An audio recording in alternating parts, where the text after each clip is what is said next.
Welcome to Food Talk for Health, because you really are what you eat. Here is your host, Tonia King.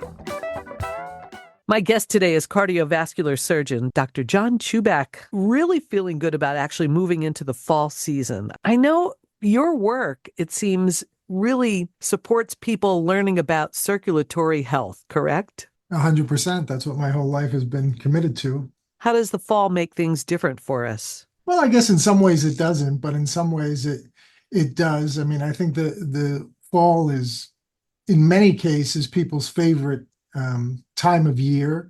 The weather in certain climates, at least like where I am here in the Northeast, it starts to cool off. You have these bright, beautiful days and all the beautiful foliage. People like to get outside and hopefully exercise a little bit more. That's one of my big things besides the food aspect, the exercise and the movement, the motion, the walking. And so I think people are upbeat in the fall and ready to kind of make a new start. Winter gets a little harder, I think. Yeah, it really does. Being a cardiovascular surgeon, obviously you're dealing with a lot of issues that people might have with their heart, their veins, their circulatory system in general. And tell me how you go about your whole concept or process for healing people. Well, you know what? It's healing, and it's also prevention. As they say, an ounce of prevention is worth a pound of cure. It begins with looking at each individual and the patient and tailoring something for the patient or the particular person. Obviously, there are situations as a cardiovascular surgeon where people really need intervention. And I used to do open heart surgery, bypass surgery, and all of that every single day. In the last 12 years or so, my focus is on the veins of the legs and so forth. But other than those kinds of extreme situations where people need intervention, well, then it's good lifestyle choices and prevention and healthy habits. And like I said, I think that begins with a good diet and exercise, but try to keep it really simple and practical at its base. I worked with an anesthesiologist once who was in wonderful physical condition, and he was always eating fruits and vegetables and things with his lunch, and people would ask him, like, what fruits and vegetables should I eat? And he would say a variety of fruits and vegetables. I mean, it's that simple in many ways. And well, that's really good to hear, because I think sometimes when we make it too much of a real chore, it leads people to not want to do it. Yeah, exactly. I think, some of the really simple, basic tips are to eat as much as possible. It doesn't have to be exclusive, obviously, but a plant-based diet and things that are fresh, whole foods, things that don't have an ingredient list on the package. It should say apples, for example, tangerines, for example. That's about as basic as it can get, right? Yeah, but it's powerful advice. I mean, it's I'm not saying it's powerful because I'm giving it. I mean, that's no, you're right. Pretty routine, yeah. But it's good. I mean, you should be able to, or if you eat a salad, recognize all the ingredients in that salad, and be able to name them and recognize them as whole food. So in some ways it's that simple. But I think the other great tip that you'll hear is to look for things that are bright and vividly colored, fruits and vegetables, and eat things raw as much as possible. When we cook, for example, a lot of the nutritional value goes out of foods. One of my sort of pet subjects is that of flavonoids. The flavonoids that are in foods that are antioxidant and anti-inflammatory, and those are wonderful elements, but you get them in the highest concentrations in a healthy diet when you're dealing with whole, raw, uncooked fruits and vegetables, quite frankly. Well, I was going to ask you about that, because there's a whole different way of talking about it and looking at it as far as raw vegetables and cooked. And I agree with you. Once you start cooking things, you're losing the nutritional value, at least some of it, right? But some people say raw vegetables are harder for digestion. So how do you deal with that? Well, this sounds like another crazy tip, but I've had to have this conversation with patients a lot over the years.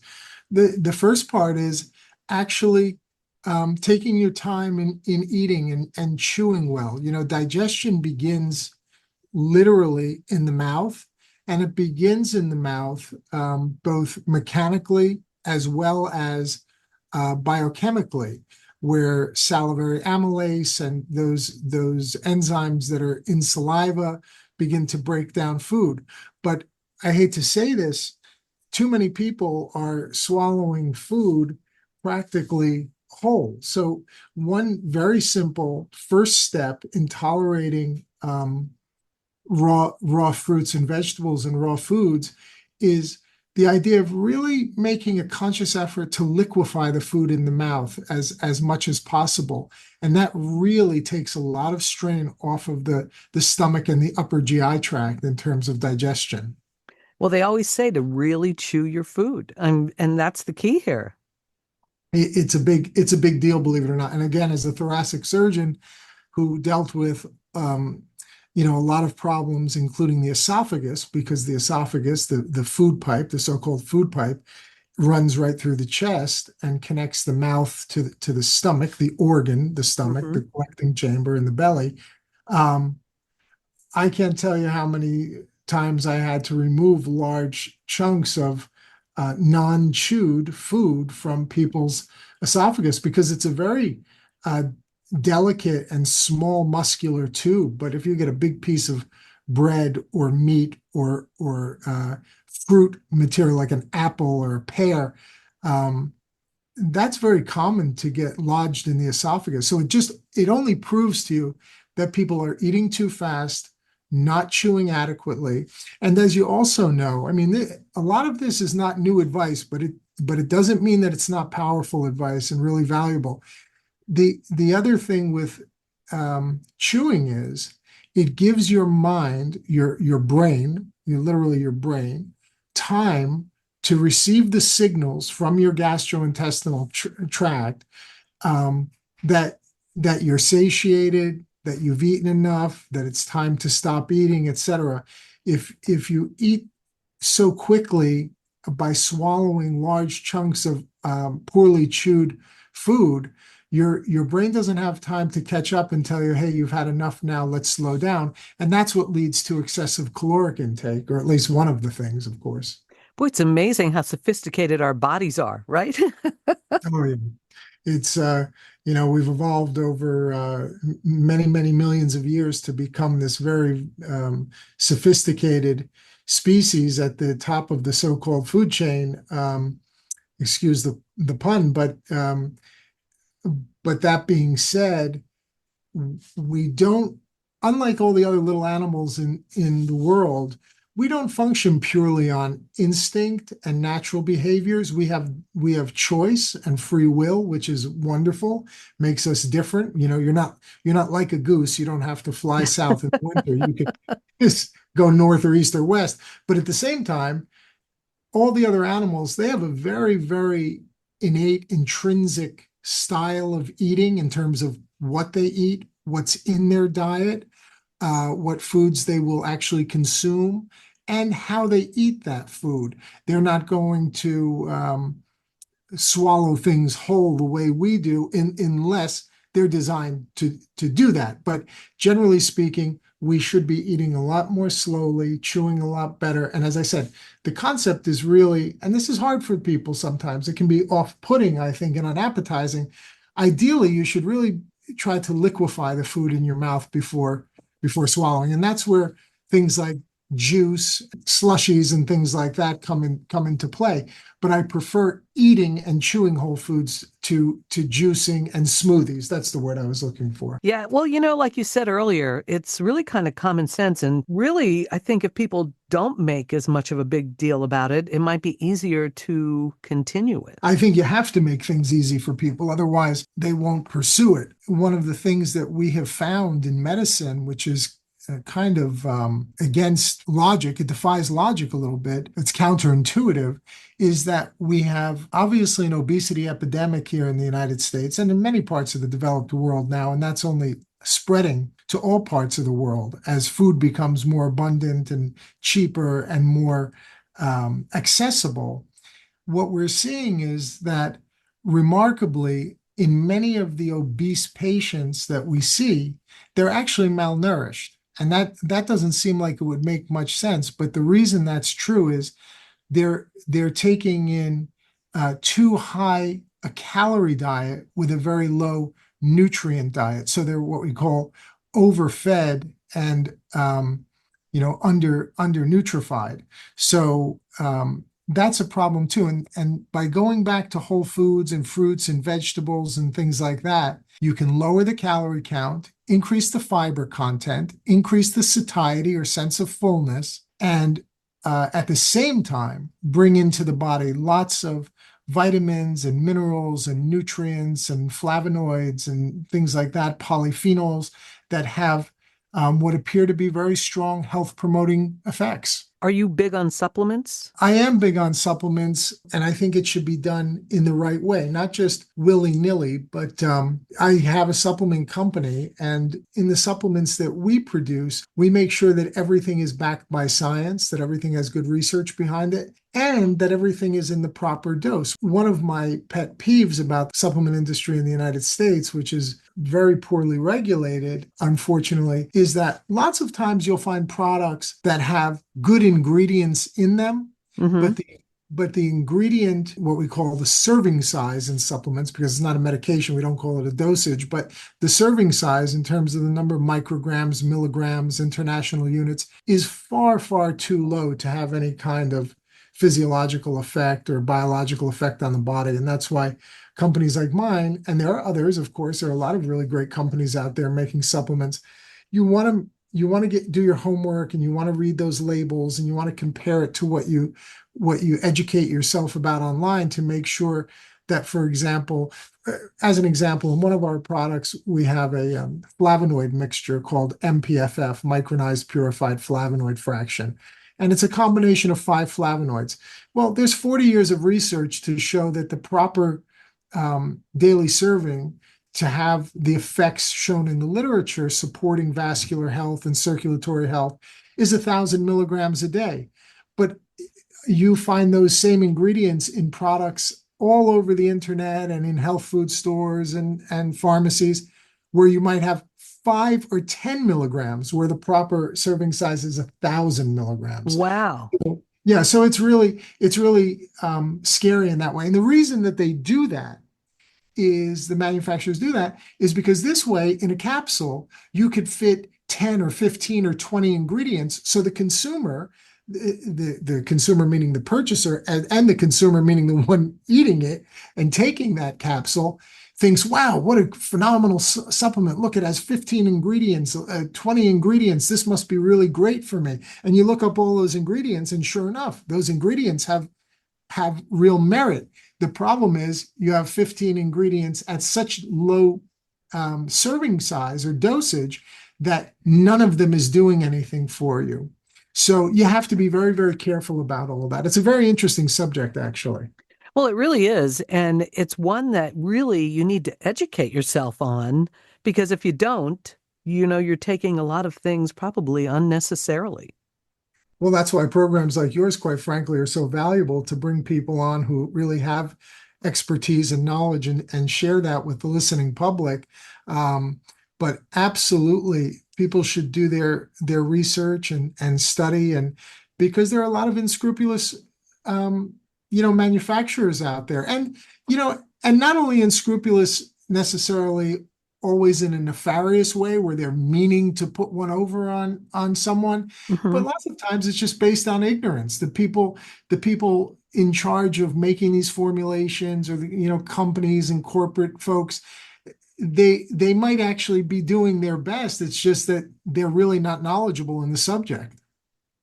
Yeah, it's really an interesting topic, because so many people need so many of these things, and you just don't know about dosage unless you're being advised by a doctor such as yourself.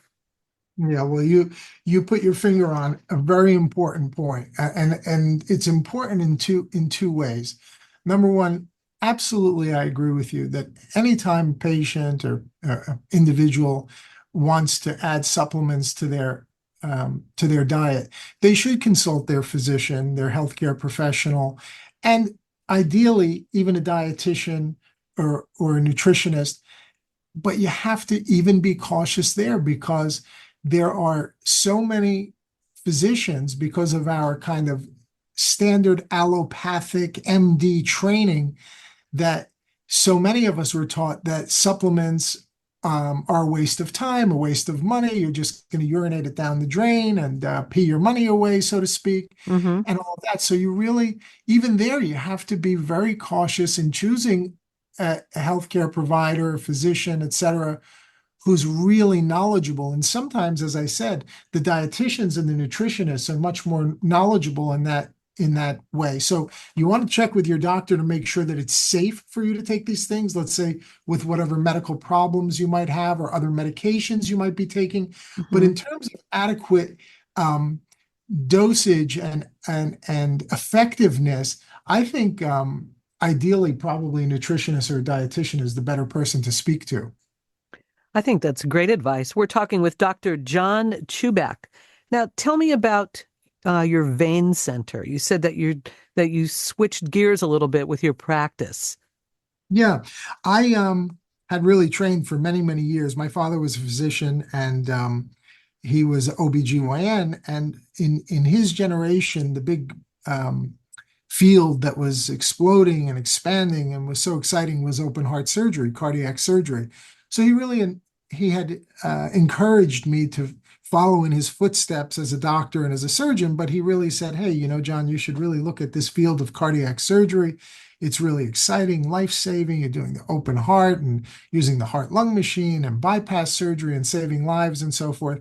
And that's what I pursued. By the time I finished my training at age 33, which was a long road, it was another 15 years after finishing high school, um, technology had changed so much that open heart surgery was much less in demand, and the minimally invasive procedures like angioplasty, balloon angioplasty, and stenting were much more in demand, and millions of Americans were being treated with that. So I had sort of missed the boat in terms of the timing of open heart surgery, and it became obvious to me that the minimally invasive sort of same day procedures and things like that were the way of not only the future but the present.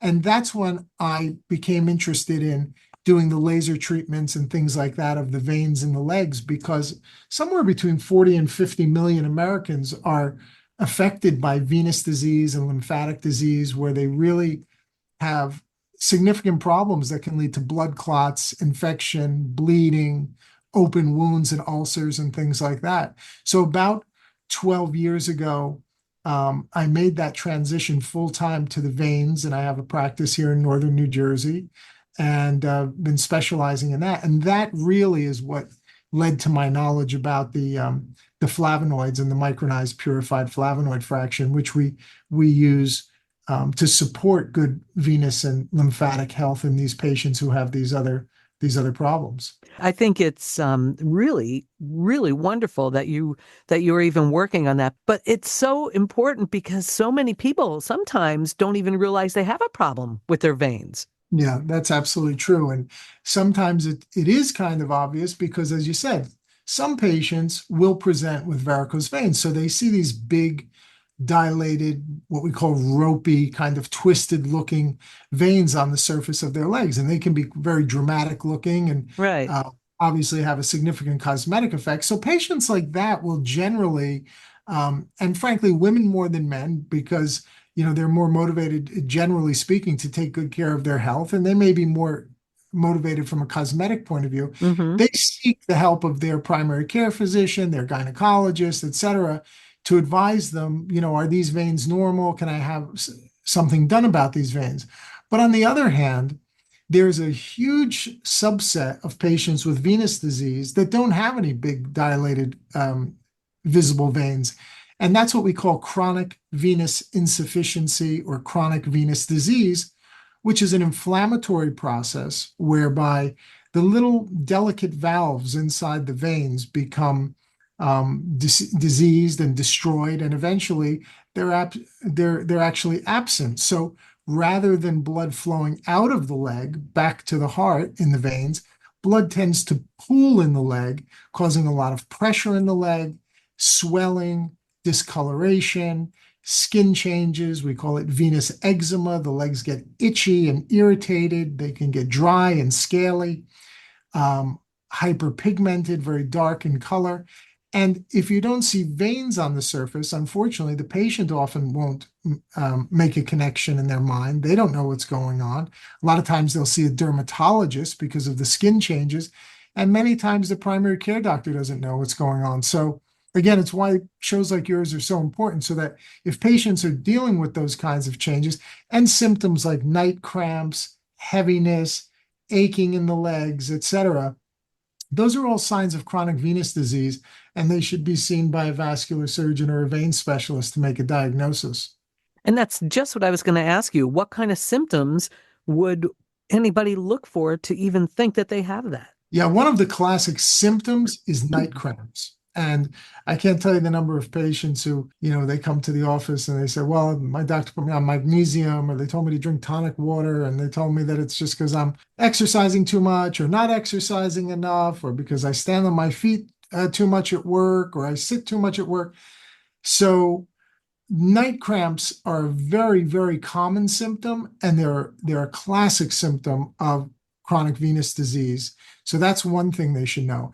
And then swelling of the legs isn't really a symptom. It's more of what we call a sign, but that's also a common sign of venous disease, so that you know that blood has been pooling in the legs and causing swelling. Now, there are other things, obviously, that can cause cramping and swelling. Mm-hmm. With swelling, your primary care doctor is going to want to make sure that you don't have any problems with your heart, that you don't have any problems with your kidney, that you don't have any problems with your liver, and that you're not malnourished in terms of low protein levels and things like that. So heart, kidneys, liver, those are things that are easy to rule out with some basic testing with your doctor.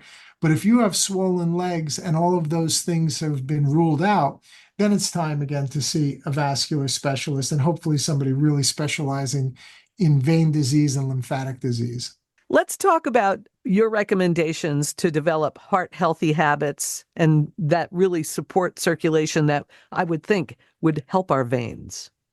Yeah, I think in terms of heart-healthy habits, one of my biggest tips now, I've spoken with a gentleman, he should be a guest on your show, Barry Franklin. He's a PhD physiologist from up in Detroit. He ran a big university-based cardiac rehab center there. He's not an MD, but he's a great PhD and clinician.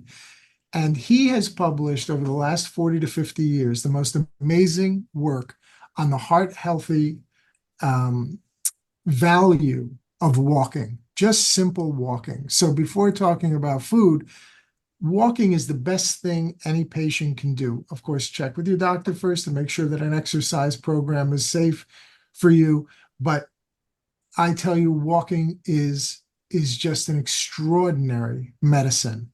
And after that, of course, you want to follow the things that we all know. Avoid heavy doses of red meat, saturated fats, and things like that, trans fats.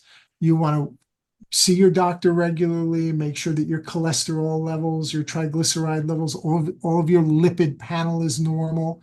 You want to avoid excess sugar in the diet. You want to have your blood sugar checked on a regular basis, your blood pressure checked on a regular basis. And again, with the diet, lean proteins, lots of fruits and vegetables, lots of salads, green leafy vegetables, raw foods, low calorie, high fiber foods, filling foods, lots of water, 8 glasses of water a day. And, all of those very straightforward guidelines that we keep hearing again and again, but it doesn't hurt to hear it one more time, because unfortunately, I can tell you as a physician practicing for almost 25 years, very few Americans are doing a great job with it. Some are doing an amazing job, but the majority are not, unfortunately. Well, when you say walking, any amount of walking, like even 15 minutes a day or 10 minutes a day, or is there a certain amount that you really try to recommend? I'm so glad that you asked this. This is one of my favorite questions, and this is I learned this from Dr. Franklin. This is one of his most powerful um, reveals that he came to recognize in many decades of research. And that is for the patient who's in very good or excellent physical condition, let's say people that you'll have on your show and people that you'll know who are, let's say, maybe not marathoners, but they're running 5Ks, they're in great shape, they're very active, they play tennis, they walk a golf course for 3 hours, 18 holes. That person, if they go from doing, let's say, 2 hours of physical activity a day to 2 hours and 30 minutes, they get almost no health benefit because they're so healthy to begin with. So they're at the extremes of activity. And so becoming super extreme is of very little value. But what Dr. Franklin's research and others around the world has revealed, which I thought was so extraordinary, is that for the person who's really sedentary, for the person who's become deconditioned and has trouble walking even up one flight of steps or walking around the block or is obese, etc. What research has shown is that for that person, even the smallest amount of physical exercise in terms of walking has tremendous effects on their survival, believe it or not. So if you go from doing no walking whatsoever and really a sedentary lifestyle, sitting in the chair, watching TV all day, eating at the table, and so on and so forth, to just walking to the end of the block and back, that has more positive impact on your health and your survival and longevity than the athlete who adds an extra 30 minutes of vigorous exercise. So it can be as little as only a couple of minutes a day in the right person, and that's valuable. And then as you do that, you add a little more and a little more. You go from 2 minutes to 5 minutes, 5 minutes to 10. And then once you get to 30 minutes and beyond, it's a point of diminishing return. So you don't have to be doing an hour or two. 20 to 30 minutes, 3 to 5 times a week will really have a massive impact on someone's health. That's really good to know. It gives you a little bit of encouragement. Oh yeah, and like we said before, it doesn't have to be difficult. Unfortunately, with the modern era that we live in and TikTok and Instagram and magazines and so on and so forth, we're all convinced that we should all have 8-pack abs and we should all be shredded and we should all be able to do 315-pound squats. And that's ridiculous. It's absurd. For most of us, if you have functional strength and functional wellness, you can climb a couple of flights of stairs without, having to stop to catch your breath or, God forbid, develop chest pain or palpitations. You want to be functional, and you want to be shopping in a normal clothing store. If you find yourself getting beyond the end of the rack in a normal clothing store, that's a sign that there's a real health condition. And I don't mean that flippantly. I mean that seriously.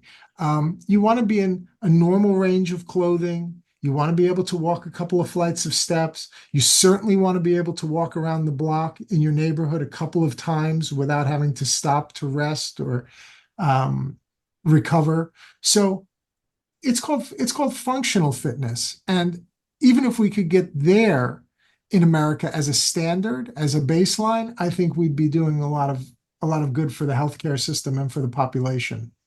Great information, great suggestions. We're talking with Dr. John Chuback. Where can we go for more information to find out about what you're doing and all of your information about flavonoids and everything else? Well, thank you for asking. People could visit our website, vitasupportmd.com, VITA supportmd.com. And that's where they can find out about our supplements and the flavonoids.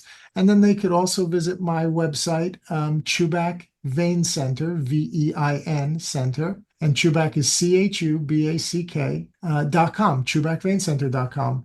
And there they can find out lots about me and everything that I do. I think it's exciting. And I really, really appreciate all of your information and your time today. Oh, it was a pleasure to be on the show. I'd love to come back anytime. You've been listening to Food Talk for Health with Tonia King. Thanks for joining us. Eat well to be well. We hope you'll subscribe to this podcast. Thanks for listening to Food Talk for Health.